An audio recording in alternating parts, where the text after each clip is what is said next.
Καλησπέρα φίλοι μου, είμαστε στο Melody of Taste with Albina, τον Πελοπίδα, το κοτέτσι του, την Λίζα Μουρλίζα η οποία δεν σταματάει γιατί μπουμπουνίζει και την ενοχλεί και σας καλωσορίζω πάλι στην κουζίνα μου, καλώς ήρθατε καινούριοι φίλοι, ελπίζω να περνάτε το ίδιο ωραίο με μας.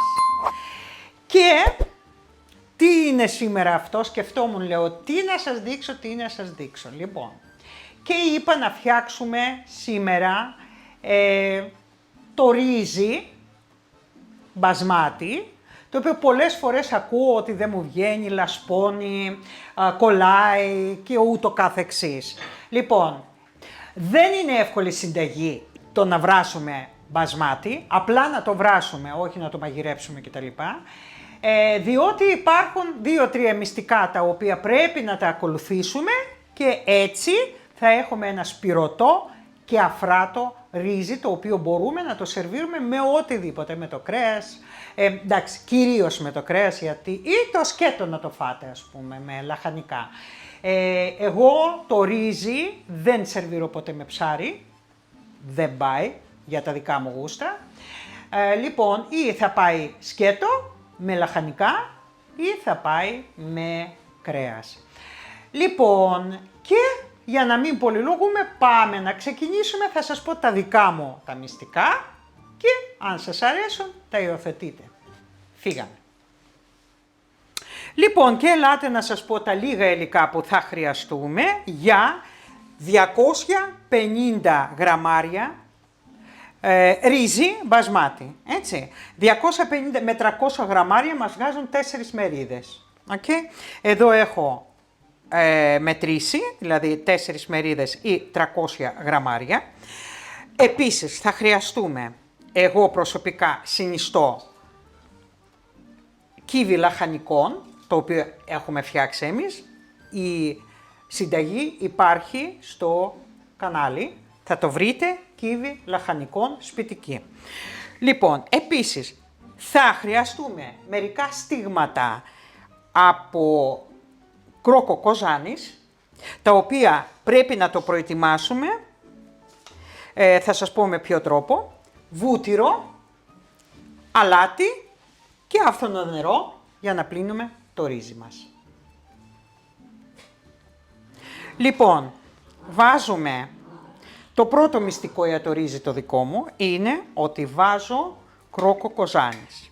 Για να βγάλουμε ένα ωραίο χρώμα και να ανοίξει τις ιδιότητες του όλες, κρόκος κοζάνης, λοιπόν θα πάρουμε maximum 10 στίγματα. 10 στίγματα είναι αυτά εδώ, οι κλωστούλες αυτές, ας τα πούμε έτσι.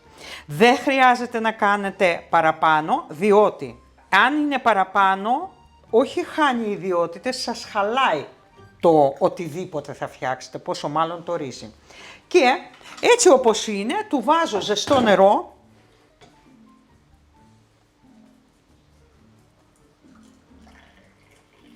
και το αφήνουμε τουλάχιστον για 1/4 να βγάλει το άρωμά του και όλες του ιδιότητες. Αφήνουμε στην άκρη και συνεχίζουμε.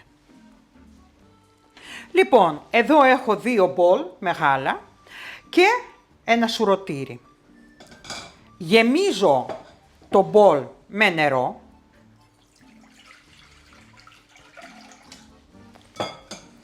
Χρειάζομαι και άλλο νερό.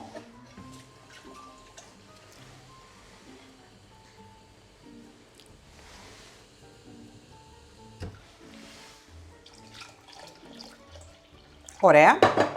Βάζουμε μέσα το ρύζι μας και αρχίζουμε και το ξεπλένουμε. Λοιπόν, το ξεπλένουμε. Λοιπόν, αυτό που πρέπει να κάνουμε τουλάχιστον 3 φορές να το ξεπλύνουμε για να βγει το νερό λίγο πιο διαυγές από ότι θα βγει 2 φορές που θα βγει άμυλο. Δεν θα πλύνουμε πάρα πολύ γιατί τον άμυλο το χρειαζόμαστε. Λοιπόν, και βλέπετε πόσο νερό, μπορούμε να το πλύνουμε ακόμα. Αυτό το νερό δεν θα το ρίξω. Μία κυρία μου έδωσε μια καλή ιδέα, προφανώς το ξέρει, είπε ότι με το νερό που ξεπλένουμε το ρύζι μας, ποτίζουμε τα λουλούδια μας αν έχουμε και κάνει πάρα πολύ καλό στα λουλούδια. Λοιπόν, βλέπετε, αλλάζω το μπολ, αυτό δεν το πετάω, απλά αλλάζω το μπολ.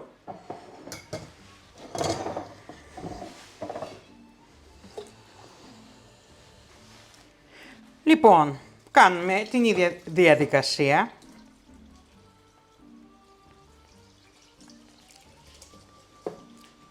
Το ρύζι είναι μπασμάτι, δηλαδή μπορείτε να φτιάξετε μπασμάτι με αυτόν τον τρόπο και μπορείτε να φτιάξετε και το τζασμίν, μπορείτε να φτιάξετε και το νιχάκι με το ίδιο τρόπο, έτσι. Απλά υπάρχουν και άλλες πιο σκληρές ποικιλίες ρυζιού, κίτρινο ρύζι κτλ. Που θέλουν άλλη διαδικασία. Άλλο βρασμό μάλλον. Λοιπόν,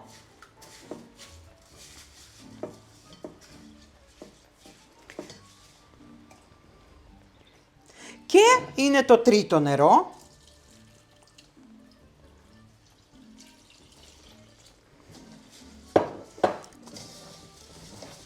Το οποίο βλέπετε το νερό πλέον είναι σχεδόν διαυγές. Δεν χρειαζόμαστε παραπάνω, μια χαρά είναι τόσο.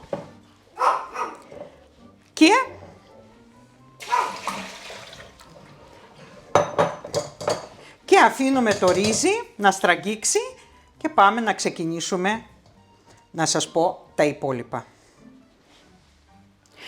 Και εδώ έχω 2 κύβους που έχουμε φτιάξει εμείς, τις έχω βγάλει από το ψυγείο. Το βάζω σε ένα δοχείο ή σε ένα ποτήρι όπως σας βολεύει εσάς. Και προσθέτω ζεστό νερό, περίπου μισό λίτρο. Ωραία. Αναλογίες ξέρουμε. Ένα ποτήρι ρύζι, περίπου 2 ποτήρια νερό. Περίπου. Για το συγκεκριμένο ρύζι, για μπασμάτι και τζασμίν θέλει λίγο λιγότερο νερό. Ενώ το νιχάκι είναι 2 και πολλές φορές λίγο παραπάνω. Τελείωσε. Αφού έχουμε φτιάξει το ζωμό, πάμε να ξεκινήσουμε να βράζουμε το ρύζι. Άλλο ένα μυστικό, όταν βράζουμε ρύζι, πρέπει να έχουμε μια πλατιά κατσαρόλα. Αυτό δεν διαπραγματεύεται. Για ποιο λόγο?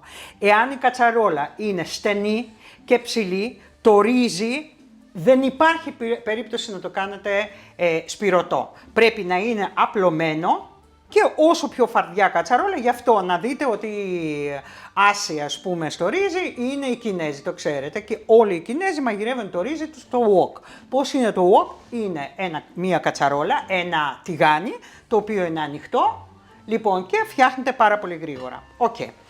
Λοιπόν, άρα άλλο ένα μυστικό είναι η φαρδιά κατσαρόλα. Μέσα στην κατσαρόλα ανάβω το μάτι,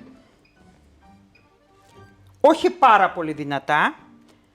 Αν έχετε maximum 9 θα το βάλετε στο 8, να μην καίγεται. Έχω βούτυρο.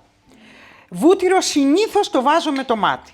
Λοιπόν, αναλόγως πόση ποσότητα ρυζιού έχω. Εφόσον έχω 300 γραμμάρια ρύζι, θα βάλω περίπου 80-100 γραμμάρια βούτυρο. Όχι λάδι, όχι μαργαρίνη, βούτυρο.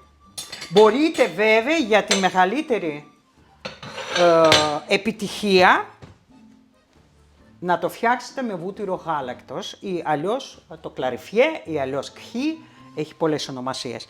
Λοιπόν, και αφήνουμε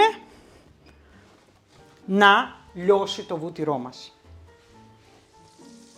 Λοιπόν, το βούτυρό μας έχει λιώσει, σε αυτό εδώ το σημείο βάζουμε όλο το ρύζι μέσα, να το σοτάρουμε, να γίνει πιο... Το ανακατεύω.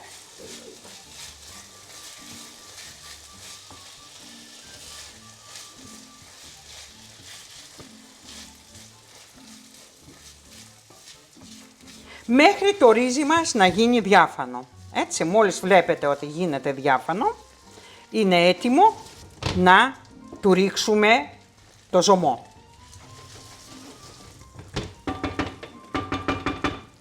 Βλέπετε ότι είναι διάφανο.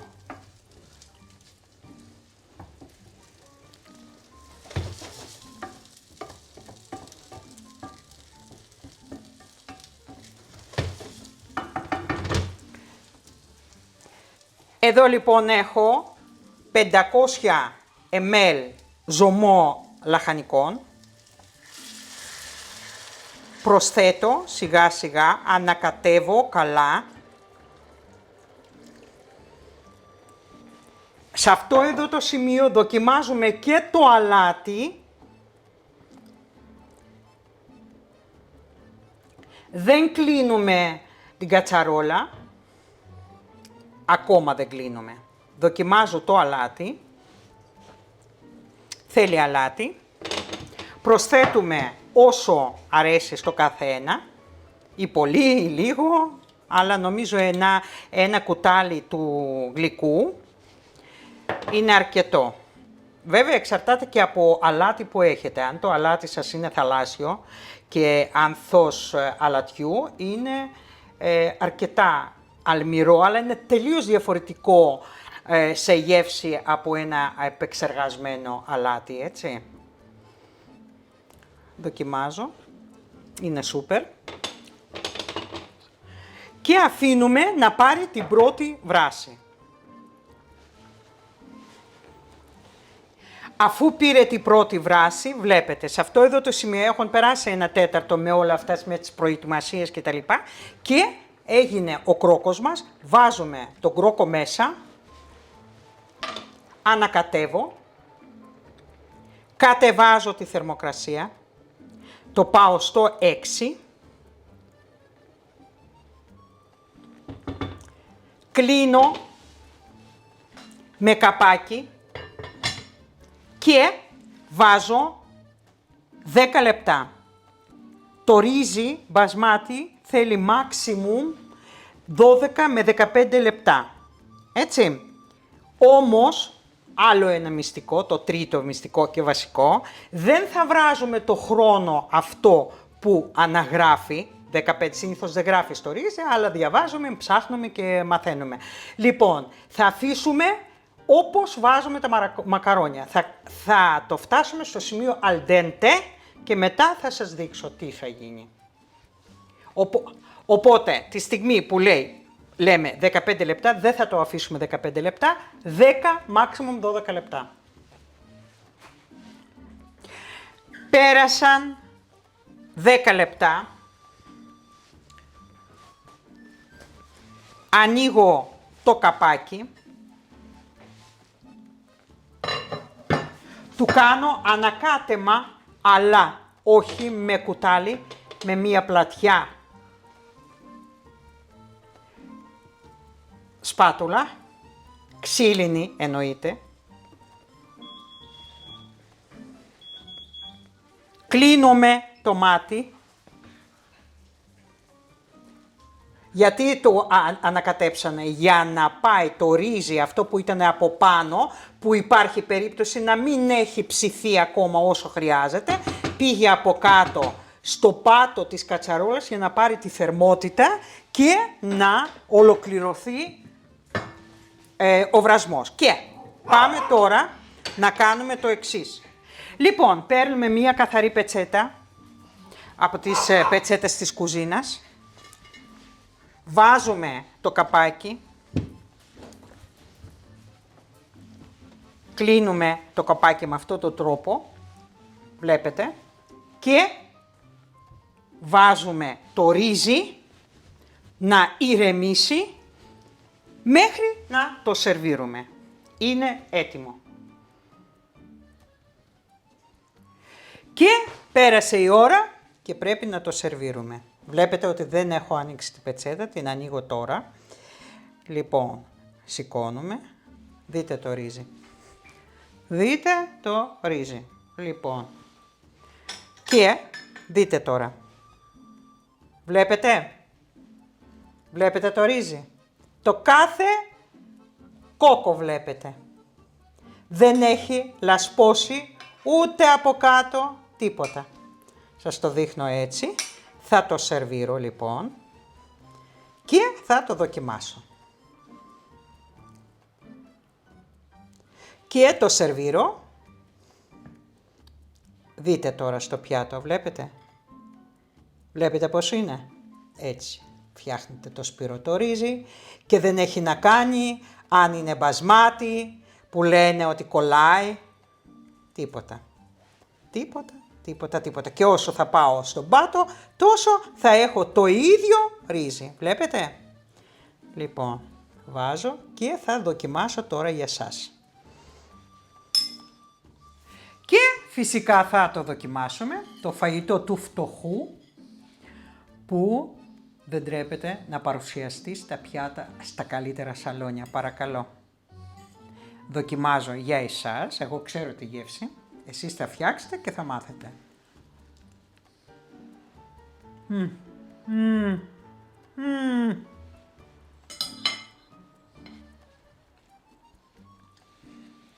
Τι να σας πω, βλέπετε πώς είναι. Τι ωραία γεύση. Η επίευση από το κρόκο Κοζάνης, το κύβο λαχανικών που έχουμε φτιάξει, που εμπεριέχει μέσα και καρότο και σέλερι και διάφορα, θυμάστε πώς ήταν, όλο έχει φίνα γεύση, έχει τόσο όσο πρέπει, ούτε πολύ ούτε λίγο, τέλειο.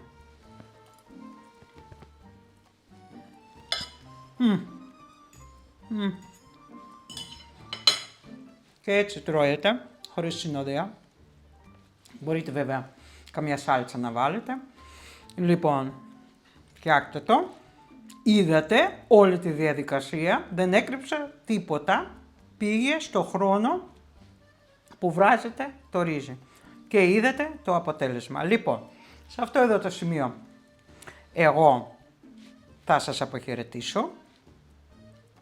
Να είστε καλά, να έχετε καλή εβδομάδα, εύχομαι, και εννοείται ότι δεν ξεχνάμε το like, δεν ξεχνάμε να προωθούμε το βίντεο και φυσικά να μου γράφετε, να μου γράψετε στα σχόλια και τους τρόπους που φτιάχνετε εσείς. Δεν είμαι η μοναδική που ξέρει κάποια μυστικά, προφανώς τα ξέρετε και εσείς. Εγώ σας αποχαιρετώ, ήμασταν στο Melody of Taste with Albina Πελοπίδα το κοτέτσιτο και φυσικά και η Λίζα, η οποία έχει μάθει ότι σε αυτό εδώ το σημείο οπωσδήποτε θα ανέβει πάνω μου.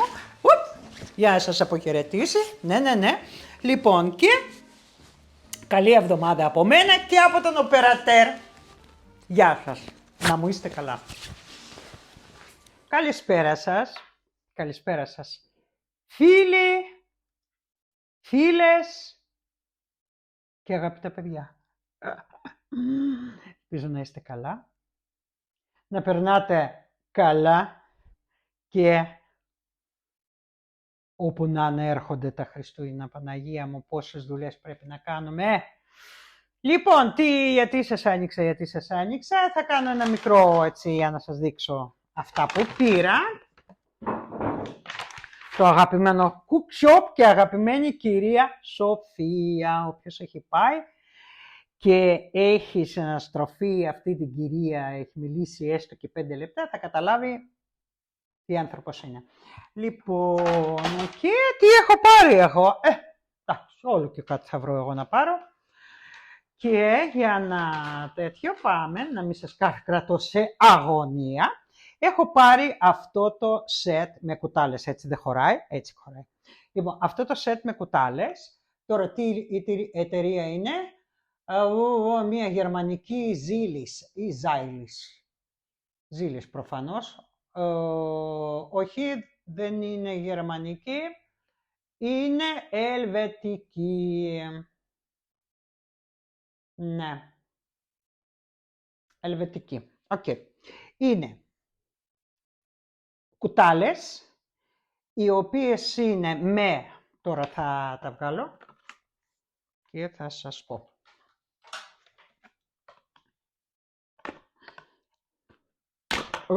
Ούψ.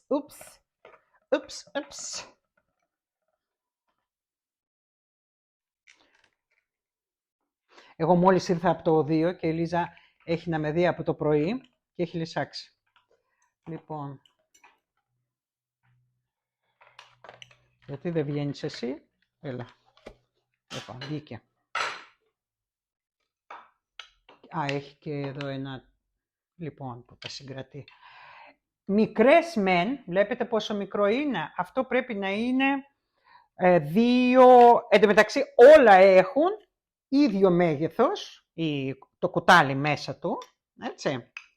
Απλά έχουν διαφορετικά χερούλια. Αυτό είναι το πιο ψηλό, δηλαδή, τώρα γιατί αυτό το κάνανε, δεν ξέρω. Για κάποια χρήση είναι, θα τα ψάξω και θα σας πω. Δηλαδή, ένα είναι μακρύ, το άλλο είναι μικρότερο και το άλλο είναι πιο μικρό. Πολλές φορές αυτά τα μικρά βολεύουν, ξέρετε πού? Όταν κάνεις κάτι με μίξερ και θέλεις να βάλεις αλεύρι, τα μεγάλα κουτάλια κάπως, ενώ δουλεύει το μίξερ, πετάει το αλεύρι, ενώ αυτό μπαίνει μέσα ή αυτό. Λοιπόν, και ωραίο ήχο έχει. Τι ξύλο είναι? Μας λέει τι ξύλο είναι? Δεν μας λέει ότι είναι ξύλο, αυτό είναι de facto, απλά δεν μας λέει τι είδος ξύλο είναι. Πάντως δεν είναι φθηνό. Ακριβό είναι. Είναι 20 ευρώ, έχουν και αυτά τα τρία. 19,95 βέβαια. Είχε νομίζω πόσο, θα σας πω. Μου έκανε και καλή τιμή. Από 19,95 το πήρα 2 ευρώ κάτω. 2 ευρώ κάτω, 17. Εντάξει, δεν το λες φθηνό, αλλά ό,τι πληρώνεις παίρνεις σε αυτή τη ζωή. Δεν το ξέρουμε. Ξέρουμε λοιπόν αυτά τα τρία. Επίσης, αυτό που πήρα είναι 2 κούπες για καφέ, για λάτε, όχι εσπρέσο, για το καπουτσίνο και για διάφορα ζεστά ροφήματα όπως είναι σοκολάτα, όπως είναι κακάο κτλ. Και τι είχε αυτό που δεν είχε, Αλμπίνα, που έχεις δείξει του κόσμου τις κούπες? Είναι αυτές οι κούπες που έχουν διπλό τείχομα και διπλό πάτο, το οποίο μπορείς να πάρεις και στο χέρι και δεν καίγεσαι. Μισό, να το ανοίξω.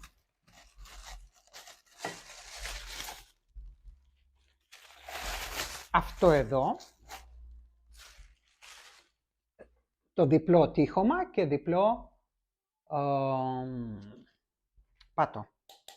Αυτό που έχω πάθει εγώ τελευταία, μ' αρέσουν αυτά τα διάφανα που είναι το γυαλί, το χρώμα του φυσικού γυαλιού, το οποίο μου αρέσει πάρα πολύ τελευταία. Αυτό έχει βγάλει Ζάρα μαγαζάρα και δεν ξέρω αν ξεκίνησε από Ζάρα ή ξεκίνησε από κάποιο άλλο μαγαζί και το επαναλαμβάνουν κάποιοι άλλοι. Πάντως, εμένα μου αρέσει που είναι διάφανο. Λοιπόν, θα μου πεις, μπορείς να το πάρεις και έτσι. Δεν ξέρω αν θα δοκιμάσω και θα σας πω αν περνάει η θερμότητα και στο τείχομα αυτό, εφόσον είναι διπλό. Λοιπόν, είναι 2 κούπες τέτοιες. Να ανοίξω αυτό γιατί θα τα πλύνω ούτως ή άλλως. Αχα. Τώρα φυσιτό γυαλί δεν λέγεται αυτό. Για να δούμε. Double wall glass mark. Παρακαλώ. 350 ml είναι η χωρητικότητα. Έτσι. Πάμε να σας πω. Η εταιρεία είναι Maxwell Williams. Και έχει 17,95 και μου το άφησε 16,15, δηλαδή από 30, όχι, εντάξει, από 37 και κάτι που θα πλήρωσα 34 ευρώ. Λοιπόν, και αυτό μπαίνει στη κατάψυξη. Keep drinking hot or cold. Λοιπόν, heat resistant, δηλαδή αντέχει το ζεστό, μπορείς να το πιάσεις αυτό που σας είπα, ότι δεν καίει το χέρι. Και τι άλλο έχει, που μπαίνει, πλυντήριο μπαίνει και μπαίνει και στο φούρνο μικροκυμάτων. Οπότε μια χαρά, κορίτσια είναι, το αγόρασα και ηρέμησα. Λοιπόν, αυτά. Και τι ήθελα να σας πω. Πολλές κυρίες λένε, δεν μιλάτε κυρία Ζαχαρεάδο, σας περιμένουμε να μιλήσετε κτλ. Λοιπόν, το μάλι μου θέλει βάψιμο. Αν προλάβω, αυτή τη βδομάδα θα το κάνω. Τα νύχια μου έχω φτιάξει μετά από 3 μήνες που άφησα να ξεκουραστούν τα νύχια μου. Λοιπόν, γιατί μετά από ημιμόνιμο, λίγο θέλει ξεκούραση τέλος πάντων και το ξεκούρασα και το έκανα την Πέμπτη, πήγα και τα έφτιαξα. Λοιπόν, αυτά που έχουμε τώρα είναι προετοιμασία για τα Χριστούγεννα. Την περασμένη Δευτέρα είχα συναυλία στο Ρώσικο προξενείο, στο Ρώσικο πολιτιστικό, και 26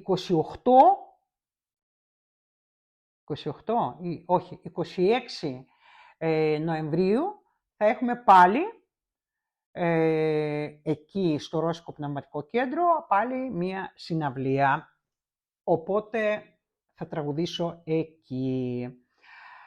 Και δεν σας τραγουδάω γιατί όσες φορές, μάλλον το προσέξατε και προχθές ήταν που προσπάθησα να ανεβάσω ένα τραγούδι που έχω ανεβάσει στο Facebook. Στο Facebook, όποιος με παρακολουθεί στο Facebook, να κοιτάτε, εκεί το ανεβάζω γιατί δεν έχει πνευματικά δικαιώματα, μπορείτε να το ακούτε. Στο YouTube όμως υπάρχουν πνευματικά δικαιώματα. Προσπάθησα εγώ να το ανεβάσω ένα τραγούδι του Χατζηδάκη, το Dedication, ο κόσμος σου να είμαι εγώ. Λοιπόν, αλλά ζήτησε πνευματικά δικαιώματα και είπα όχι. Λοιπόν, και το κατέβασα. Κάποιος πρόλαβε και πάτησαν νομίζω οι 3 ή 4 like. Μιλάμε για μέσα σε 3 λεπτά, δηλαδή είδανε. Αλλά δυστυχώς το κατέβασα. Λοιπόν, και κάποια στιγμή θα βρω εγώ προφανώς κάτι να σας ανεβάσω πάλι για να μπορέσετε να το ακούσετε, χωρίς να έχει πνευματικά δικαιώματα. Ωστόσο, το πιο πιθανό είναι ότι θα κάνω κάποιο live πριν τα Χριστούγεννα ή κάπου εδώ, ξέρω εγώ, το Δεκέμβρη, γιατί ο Νοέμβρης τελειώνει, 16 του μήνα και λέμε τελειώνει ο Νοέμβρης. Πόσο βιαζόμαστε να ζήσουμε, βρε παιδιά, πόσο βιαζόμαστε να ζήσουμε. Πόσο βιαζόμαστε. Βλέπω διάφορους bloggers οι οποίοι, πώς το λένε, άρχισαν και στολίζουν πριν 2 εβδομάδες, άρχισαν από 1η Νοέμβρη. Οι ψυχολόγοι όμως λένε ότι εκτός από το θρησκευτικό μέρος, υπάρχει και ψυχολογικό μέρος, το οποίο λέει οι ψυχολόγοι ότι ο στολισμός των Χριστουγέννων στο σπίτι είναι, αν το στολίζουμε από νωρίς κτλ, πάντα ανεβάζει τη διάθεση, ακόμα και τελευταία στιγμή που το στολίζουμε καμιά φορά, ξέρω εγώ, λίγο πριν τα Χριστούγεννα, αμέσως ανεβαίνει η ψυχολογία κτλ. Και να αισθανόμαστε αυτή την χαρά, πώς αλλιώς να πω, ναι, και τη χαρά και την προσμονή. Λοιπόν, καλό είναι να το έχουμε από νωρίς, δηλαδή να το στολίσουμε νωρίς και κάπως να έχει διάρκεια αυτή η χαρά, ας πούμε, να μην είναι αυτές οι συγκεκριμένες μέρες, ας πούμε, Χριστούγεννα και Πρωτοχρονιά και μετά τα βγάζουμε, όχι, να έχει διάρκεια. Λοιπόν, ωστόσο είπαμε όχι από πρώτη. Θρησκευτικά λέει ότι μπορούμε να στολίζουμε το δέντρο μας 40 μέρες πριν τη γέννηση του Χριστού, σαν ας πούμε προσμονή της γέννησης.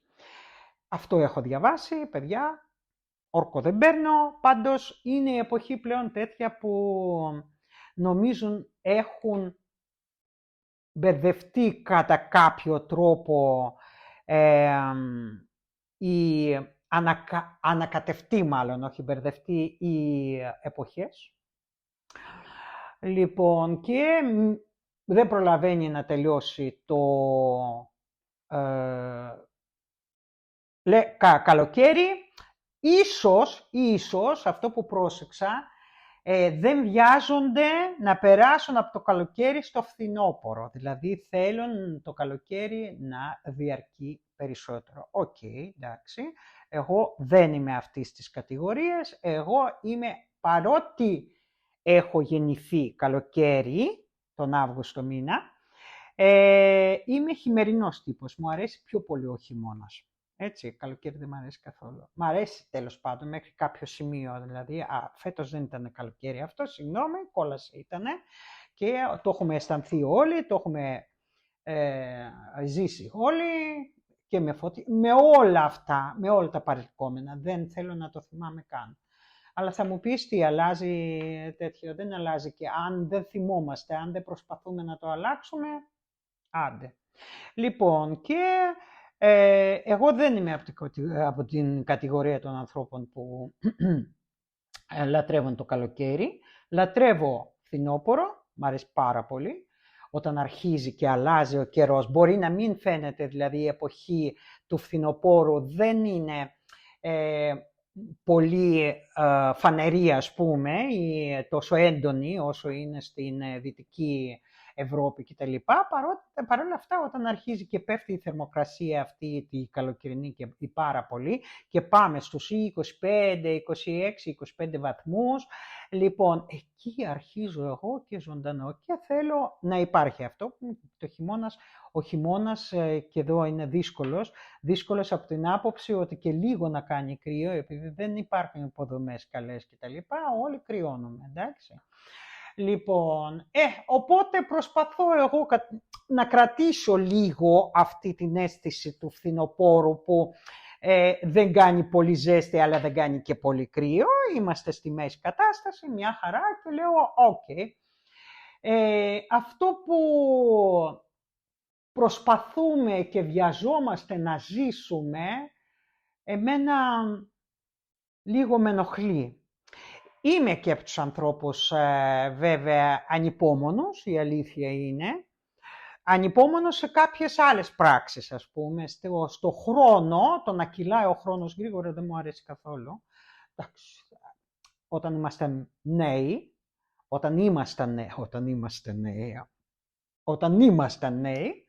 εντάξει, βιαζόμασταν, νομίζαμε ότι θα είναι έτσι τα πράγματα, θα αλλάξει η ζωή και λοιπόν, όντως άλλαξε, εντάξει, και τι έγινε, ας πούμε.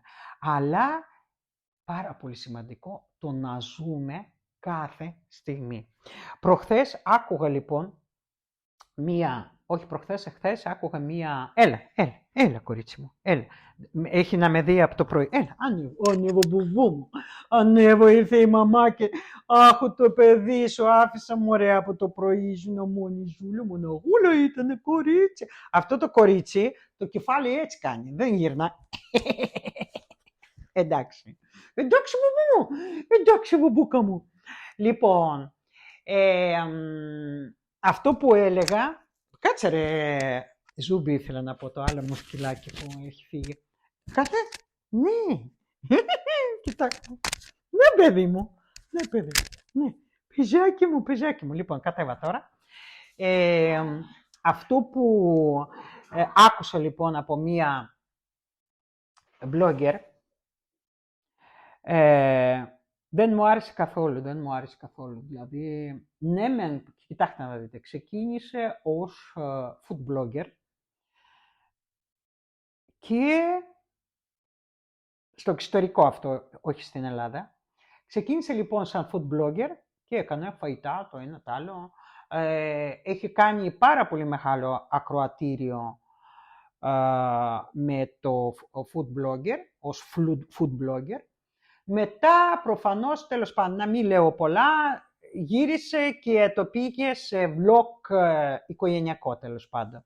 Η οποία χθες έλεγε